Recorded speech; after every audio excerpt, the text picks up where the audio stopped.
Hello, everybody. Welcome back to the Inclusion Coach. My name's Rebecca and I am your Inclusion Coach. Today, don't look away. We're talking about power and privilege.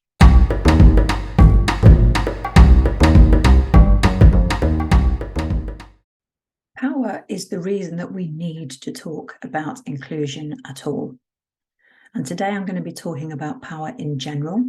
In future videos, I'll be digging into different types of personal power. Today, we're talking about power in society. So we'll talk about what is it, how is it used, and how does it play out for people in different walks of life. The definition of power is really simple. It's the ability to control people or things. And I'm going to talk through 6 different types of power. The first one is physical force. If you think back over the centuries, maybe millennia, the empires, the colonization that went on over all those years, that was all achieved through physical force. Nearly all the geographic borders we have in the world today are the result of violence. People were fighting for land and resources and the power that brings. Land and resources means wealth. Wealthy people can afford better education, better medical care, better housing. They have great connections. All of this improves their opportunities in life. Wealthy people bequeath their wealth and they share it with their families, perpetuating that power and the privilege that comes with wealth. Power and wealth compound, as do powerlessness and poverty.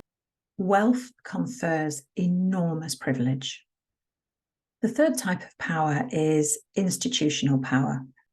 National and local governments, schools and universities, the workplace, for example. These institutions set up the infrastructure and the systems that drive the opportunities and life experiences of the people they govern. This is where systemic bias comes in. This is where systemic racism thrives. For people who don't experience it, oppression might feel like an exaggerated term to use. For people who do, it barely scrapes the surface. I invite you to look at the difference in educational, career, medical outcomes for marginalised groups in the UK. Black and brown people, neurodiverse people, trans people, people with disabilities. And this brings me to the power of social norms. Social norms are why heterosexual relationships are seen as normal and anything else is seen as different. Social norms are why people with disabilities are seen as people to be pitied rather than a reason to design the world more inclusively. Social norms are why many school teachers underestimate the capabilities of Black and brown children and overestimate the capabilities of white children. Did you know that Black women in the UK are 4 times more likely to die in childbirth because their medical needs are deprioritised? Social norms mean that they're perceived to have a higher pain threshold. Combined with institutional power, social norms are what keep that power compounding for the people who have it. So let's move on to looking at some more positive, optimistic types of power. First of all, ideas.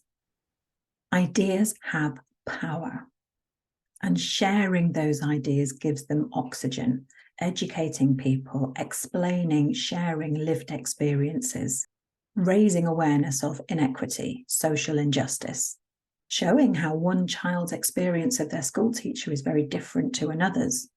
All of this helps to awaken understanding and have more people press for change. And ideas are given oxygen by numbers. Think about the Arab Spring. Think about Tiananmen Square. Think about the Black Lives Matter marches. The more people who actively, vocally demand change and give power to the people who can make that change happen, the more likely change is to happen.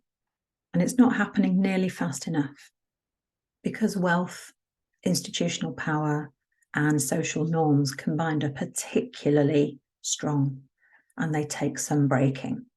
But that's why we're all here, right? to educate ourselves, to open our eyes to the world around us, and to press for equity and justice.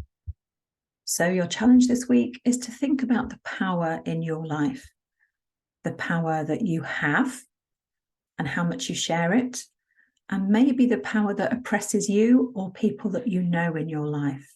Think about it, notice it.